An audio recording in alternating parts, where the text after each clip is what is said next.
ভারতীয় দর্শনের দুটি সম্প্রদায়, যথা চার্বাক সম্প্রদায় এবং জৈন সম্প্রদায়।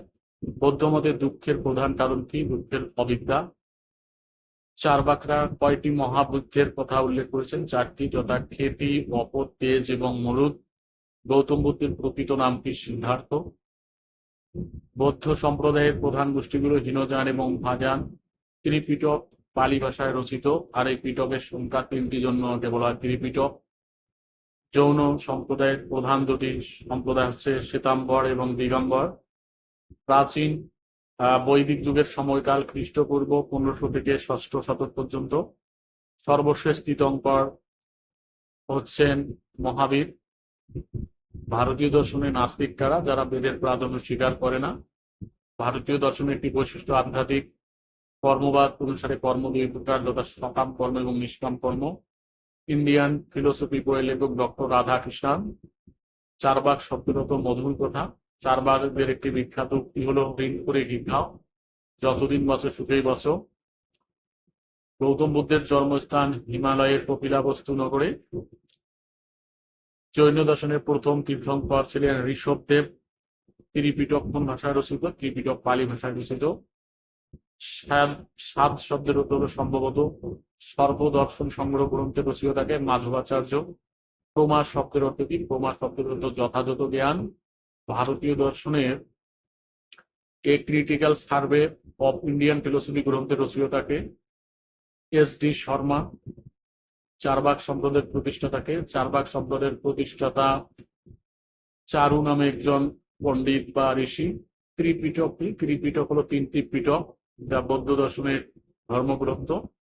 চারবাকদের মতে প্রত্যক্ষ প্রত্যক্ষ কি কি? চারবাকদের মতে প্রত্যক্ষ দুই প্রকার, যথা মানস প্রত্যক্ষ এবং বাহ্য প্রত্যক্ষ। বেদ কি? বেদ ভারতের সবচেয়ে প্রাচীন ধর্মশাস্ত্র, সাহিত্য, দার্শনিক গ্রন্থ। জৈন ধর্মের প্রবর্তক কি? জৈন ধর্মের প্রবর্তক বা জৈন দর্শনের প্রবর্তক মহাবীর। গৌতমের প্রকৃত নাম কি? সিদ্ধার্থ। দুঃখের প্রধান কারণ কি? অবিদ্যা। ভারতীয় দর্শনের দুটি মৌলিক ধারণা, আত্মার ধারণা এবং জগতের ধারণা। চারবাক দর্শন কোন ধরনের দর্শন? চারবাক একটি লোকায়ত দর্শন। জৈন সাত শব্দের দুটি সম্ভবত ত্রিপিটক প্রথমত পালি ভাষায় রচিত। চারবাকদের মতে জ্ঞান লাভের উৎকৃষ্ট প্রমাণ হচ্ছে প্রত্যক্ষ। ইন্ডিয়ান ফিলোসফি বইয়ের লেখককে ডক্টর রাধাকৃষ্ণন। ভারতীয় দর্শন কি দুঃখবাদী? না, এই প্রশ্ন উত্তরে বলা যায় ভারতীয় দর্শন শুরুতে দুঃখবাদী হলেও পরিণামে দুঃখবাদী নয়। মাধ্যমিক দর্শন সম্প্রদায়ের প্রতিষ্ঠাতাকে? নার্গার্জুন। শূন্যতাবাদের সাথেও তার নাম জড়িত। ভারতীয় দর্শনের নাস্তিক সম্প্রদায় কোনগুলো? যারা বেদের প্রাধান্য স্বীকার করে না। চারবাক, জৈন এবং বৌদ্ধ। A critical survey of Indian philosophy গ্রন্থের লেখককে? এস.ডি. শর্মা। চারবাক দর্শনের প্রতিষ্ঠাতাকে? চারবাক নামে একজন ঋষি। বৌদ্ধ ধর্মের প্রধান সম্প্রদায় দুটি, হীনযান এবং মহাযান। বেদ কি? বেদ হচ্ছে ভারতের সবচেয়ে প্রাচীন ধর্মগ্রন্থ, সাহিত্য এবং দার্শনিক গ্রন্থ। প্রমা শব্দের অর্থ হলো যথাযথ জ্ঞান। দর্শনের ভারতীয় দর্শনের নাস্তিক সম্প্রদায় কোনগুলো? ভারতীয় দর্শনের নাস্তিক সম্প্রদায় হলো যারা বেদের প্রাধান্য স্বীকার করে না, বেদকে অভ্রান্ত মনে করে না, যথা চারবাক, জৈন এবং বৌদ্ধ। সর্বদর্শন সংগ্রহ গ্রন্থে রচিত থাকে মাধবাচার্য। ভারতের বৈদিক যুগ, ভারতীয় দর্শনের বৈদিক যুগ হলো খ্রিস্টপূর্ব 15 শতক থেকে 6ষ্ঠ শতক পর্যন্ত। চারবাক কোন ধরনের দর্শন? চারবাক একটি লোকায়ত দর্শন। বৌদ্ধ মতে দুঃখের প্রধান কারণ কি? অবিদ্যা।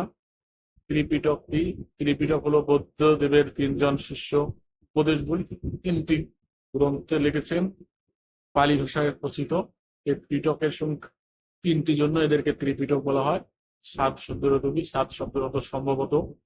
মাধ্যমিক সম্প্রদায়ের প্রতিষ্ঠাতাকে? মাধ্যমিক সম্প্রদায়ের প্রতিষ্ঠাতা হচ্ছেন নার্গার্জুন। ত্রিশরণ শব্দের কি? ত্রিশরণ বলতে 3 শরণ বা আশ্রয়কে বোঝায়। এই ত্রিশরণ হলো বুদ্ধ রত্ন, ধর্মরত্ন এবং সংঘরত্ন।